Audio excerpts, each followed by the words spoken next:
Hey, everybody, I'm Clif Gooding. I'm a grateful alcoholic. I'm sober since August 15th of 2001, and for a short amount of time, I'm as grateful as I know how to be. And, man, it's good to be back together, isn't it? It's just wonderful to be here. It's really grateful to be back all together at an international conference of Alcoholics Anonymous. I'm going to tell you, this is one of the best-looking bunch of sick people I've seen in a while. I love AA. It's kind of like the mafia, you know, family everywhere you go, and if you leave, you die. So I don't really have that much to say this morning, but it's going to take me about 20 minutes to say it, I'm pretty sure. So I want to thank my delegate for putting my name in the hat and inviting me to be here. There's a lot of people here this morning who I really love and care about. Good friends from Oklahoma, where I'm from, and good friends from all over the country and all over the world here today who I've met in the short amount of time I've been in Alcoholics Anonymous, and I'm grateful for that. That's one of the big pieces of Alcoholics Anonymous, this beautiful fellowship that we have. When I came to Alcoholics Anonymous, I can tell you this, I didn't come to AA thinking I need to learn about this whole group autonomy thing when I got here. You know, that wasn't the reason I slid into AA. As a matter of fact, when I looked at traditions, I thought that's probably upper level AA stuff, you know. I'm just trying to figure out, how do I recover from this seemingly hopeless state of mind and body? How do I do this deal that I can't drink, I can't not drink? How do I figure that piece of the puzzle out, you know? And what happened for a guy like me? An old man caught me at the door, and he carried me a beneficial message of hope. What that guy did for me was one of the most crucial things I think happened for me in Alcoholics Anonymous, is that he got me to a home group. And at Alcoholics Anonymous, there's a significant difference between a meeting of Alcoholics Anonymous and a home group. There's a significant difference in that. There's like 1,000 meetings in Oklahoma City, the greater metropolitan area, every month. And I can become real anonymous in Alcoholics Anonymous. I can go from meeting to meeting. I can show up about 1 minute before the meeting starts. I can leave just as soon as we uncouple hands after the Lord's Prayer. And I can go from meeting to meeting to meeting, and I can die right in the middle of Alcoholics Anonymous. You know? So one of the best things that the old man did for me when he caught me and carried me that message of hope is he got me to a home group. And, you know, when I went to that home group, there was a home group that was based in the book. It was based in the traditions. It was based in all three sides of our triangle. Of course, when I arrive in Alcoholics Anonymous, I'm just dying, and I got to figure out how do I just survive today? How do I just get through the next hour? Because I got this mind that won't let me stop drinking, and I got a body that just can't handle that. And you know, Don introduced me to this home group, and I'm going to tell you about the traditions in Alcoholics Anonymous. If you come to Alcoholics Anonymous and you get the right person catches you, you can get introduced to the traditions from the very beginning. And I was on day 2. I'm still shaking, rattling, and rolling. And I haven't worked in like 3 years when I showed up at the doors of Alcoholics Anonymous. My beautiful wife, Lori, who just celebrated 24 years in Al-Anon on the 1st. I'm very glad you're here today. She had this great job, so I like to call myself, I had become a person who was kind of semi-retired, you know. I like to tell people I was a functioning alcoholic. I had a wife that worked. I was kind of a real go-getter. I'd take her to work and go get her. That's what I would do. And, you know, but on day 2 of Alcoholics Anonymous, I don't know how they do it where you guys, your home group is. It's probably wrong. But in Oklahoma, at the halfway mark, they passed the basket. Right, Marcy? We passed the basket. And the basket came to me, and I just passed it on because I got no money. And, you know, the halftime, everybody kind of gets a little quiet because everybody watches the basket to see who puts money in, because that's how we are. We're judgmental here, you know. It's like we're keeping score and sending it to headquarters. We got to know, right? So I just passed the basket to Don, and when I passed it to him, he grabbed it. But he didn't take it. He just pushed it back to me. And he said in a tone, not a whisper. He did not use his inside voice. I'm just telling you that right now, you know. He says to me, he says, I noticed you didn't put anything in the basket.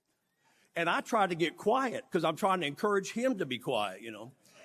And I said, well, you know, Don, I hadn't worked for like 3 years. And he pushes it harder. And he says, I don't ever want to see this basket coming by you again, that you don't put something in the basket. I'm telling you, by God, that night, I'm looking under cushions. I'm looking for change, right? I'm looking for anything to put in the basket. Here's the crazy part about that. Since I started scrapping for change to put that in the basket, it seems to me that I've always had something to put in the basket at Alcoholics Anonymous. That I've been being taken care of long before I came to Alcoholics Anonymous. That with just a little bit of effort and a little bit of encouragement, I found a way to plug into traditions in day 2. We're not talking about upper level AA here, because it seemed to me like in my home group that I had at the time, at the last Sunday of every month, they would do the tradition that corresponded with the month. And so, you know, my thoughts, well, how big a deal can these be? We only spend 1 hour a month on them, you know. How big a deal can the traditions be? How important can they be? You know, they're upper level AA. We spend 1 hour a month on them. How important can they be? And I can tell you at 23 years sober, looking back at my life at Alcoholics Anonymous, the longer I'm here, the more important the traditions come to me. The more important the traditions are to me. Because had it not been for the traditions, the group that I fell into, the group that Don took me to on my very first home group that I was a member of for 8 years, was grounded in those traditions. And, you know, we talk here, our topic here today is this idea of group autonomy. Wilson said in the 12 and 12, he said it's a $10 word. That means we get to do what we don't, so long as we don't damage AA. And I'm going to tell you what I believe about that concept, that idea of autonomy in a home group. What's the significance of that? Because when we come to Alcoholics Anonymous, we talk about this broad highway when we talk about trying to find this power greater than ourselves. But I believe there's a broad highway here for us as well. There are meetings that you can go to, and they'll tell you just don't drink and go to meetings. There are meetings you can go to, and they'll tell you just do 90 meetings in 90 days. I used to go to those meetings. My sponsor said, listen, in AA, you hear a lot of goofy stuff. You hear things like that. He said, that'll kill a real alcoholic like you. He said, a real alcoholic like you. He said, you hear about suggestions here. He said, you don't need suggestions, you need requirements. And he gave me some. Call me every day, be in a meeting of Alcoholics Anonymous every day. And whenever I give you instructions, whenever you ask me for a suggestion and I give it to you, you don't need to come back tomorrow and offer your input. You don't need to have suggestions about that. Whenever I ask you to do something, you're just going to agree to do that. And if you can't do that, I can't help you. And he made that little feint like he was going to leave. That scared me, so I agreed to that, you know. I didn't know I was making a pact with the devil in the moment. Right? But thank God for good sponsorship who lead us, those people who come here and do the things that Alcoholics Anonymous, the clear-cut directions out of our book, do that and have the greatest promise I think we have here, this spiritual awakening. That we come here and we do the steps outlined 1 through 11. As a result of that, the actions we take out of the book, we have an awakening. We have a spiritual awakening here. And thank God that Don had that. Thank God that Don had good sponsorship and he was directed through the book and he had that awakening. And he looked for a knucklehead like me to take me to his home group. And in that home group, what happened is I learned about commitment. I learned about what it meant to show up on time. And in my home group, I don't know about yours, but on time meant if you weren't there 30 minutes early, you were late, right? Because it's important to get there to make sure that the newcomer felt welcome. We'll make sure that that person walking the door. One of the greatest things Don ever taught me about in Alcoholics Anonymous, when somebody new came in, is to get their name. When a new person walked through the door, get their name. And then before they left, to be sure to go back up to them and call them by their name to be sure they were seen, so they know they were seen. You know why? Because when we get here, we're these marginalized people. I can promise you this. They might invite you to Thanksgiving. They're not inviting you to 4th of July and the beer keg. They're not doing that, I promise you, right? Those days are long gone. As my friend Bill likes to say, it's a party of Uno when I get here, right? I mean, we're just these people who are just pushed aside. It's almost like we were this old piece of furniture that we've been put in a barn, isn't it? The weather has got us and we're kind of warped. One day somebody goes out, the great carpenter perhaps goes out and he sees that piece of furniture and says, I think I can do something with this. And he gets it out. And as Ebby said, I'd been reborn. If that gives you the heebie-jeebies, think about just being refurbished. Right? That we come here and because of strong sponsorship, because of strong home groups, because of the autonomy that each group have, we get this refurbishing. We get introduced to this power, this God of our own understanding, and we get refurbished here. And not just refurbished to hide out in AA. Refurbished to be put back into the stream of life. Refurbished to go back out to the place that I believe we were rightly meant to be before alcoholism took us out. We get relieved from that obsession that we have and put back in the stream of life. And Don was great for that. Don was one of those guys that caught new people when they came in and he brought them to their home group. And at about 8.5 years sober, some guys and I, we started another group. My home group is called the Altered Boys. We're a men's stag meeting in Oklahoma City.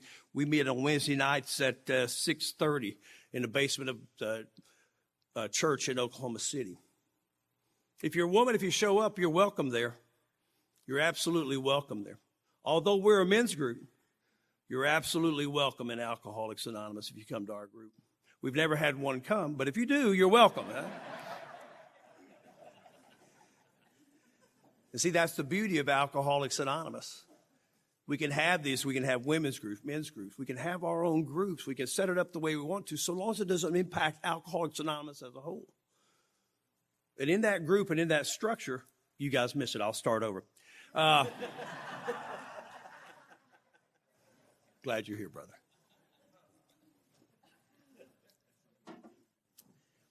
In that structure of a home group, that accountability that comes. I'm convinced that in a solid home group, if you get the coffee commitment, that's where you meet God. It's in the coffee. I remember the guy was saying, why do I got to pour coffee? I need to sit here and listen to these people. And he would go around and pour coffee, and pouring the coffee, he would get to hear the message of Alcoholics Anonymous as he went around. And he got to be everybody that he came in contact with would thank you for pouring the coffee. God's found in the coffee pot. Right? God's found in the greeters. When the new people come into Alcoholics Anonymous in a strong home group, and a home group that believes in welcoming the newcomer. Old Tom I used to go when he was traveling around before he passed away, he would sometimes go to a home group and they would be a glum lot. And so Tom would go around and shake everybody's hand and say, welcome to your home group, welcome to your home group, Right? Just get enthusiastic about it, right? Because if you're in a home group and you're Alcoholics Anonymous, Butch used to say, he says, I don't know if I have the greatest home group in the world. For me to say I come from the greatest home group would be arrogant of me, but it's the greatest one for me. He would say, I don't know if I've got the best sponsor in the world. If I were to say that, it would be arrogant of me, but I got the best for me. And I believe that's true for me today.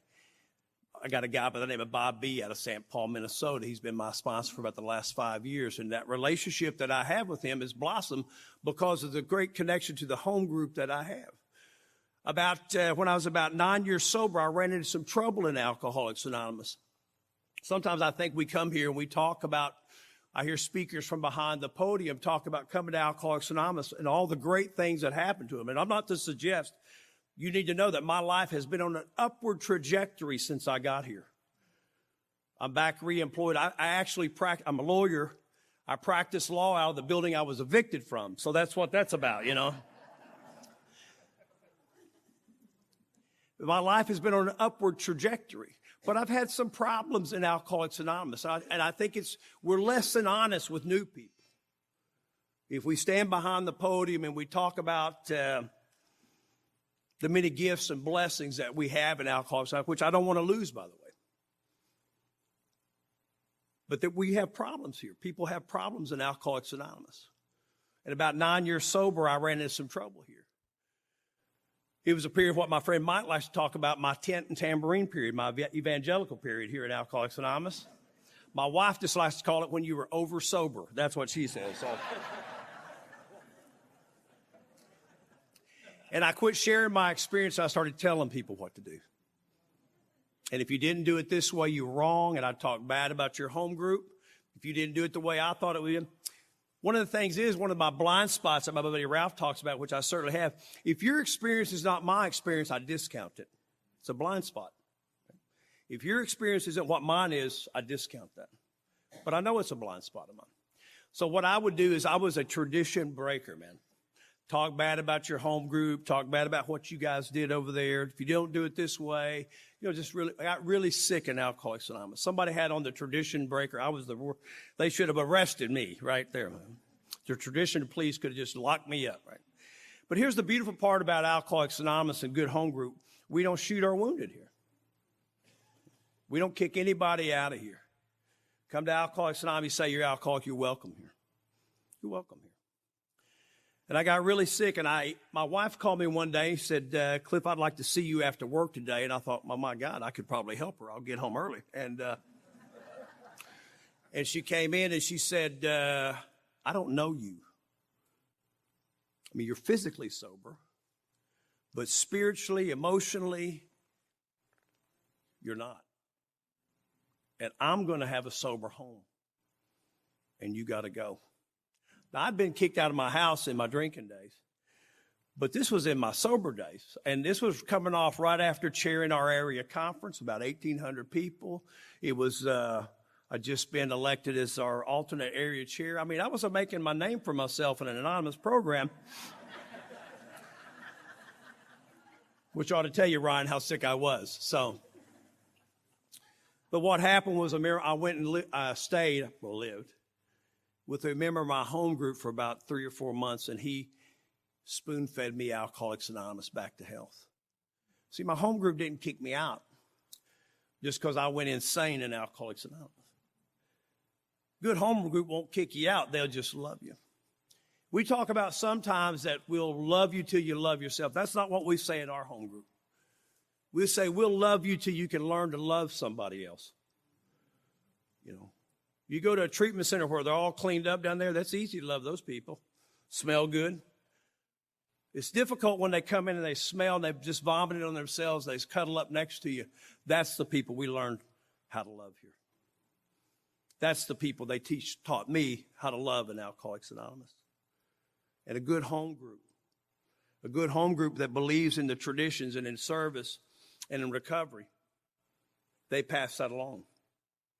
A good home group where you have this idea that we recover by virtue that we find a power greater than ourselves, that some of us call God.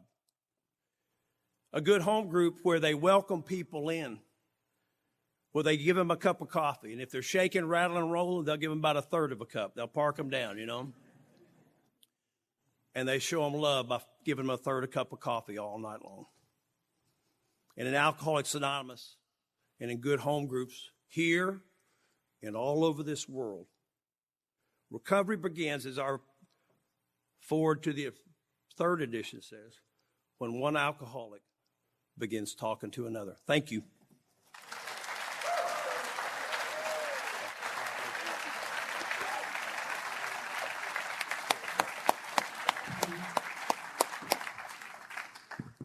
Clif, thanks a lot for sharing your experience. 2 quick things before I introduce Maggie here. One, I really love that you talked about you have a men's home group, right? A men's group, but everyone's welcome.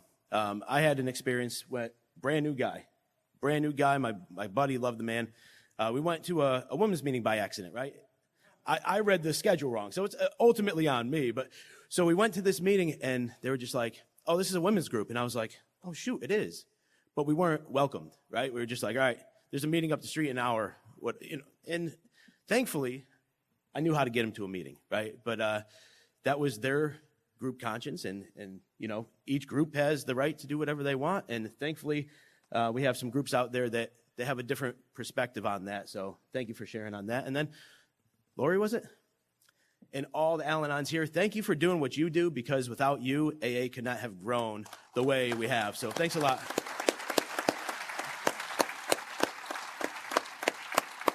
My wife's an Al-Anon too, and she sure puts up with the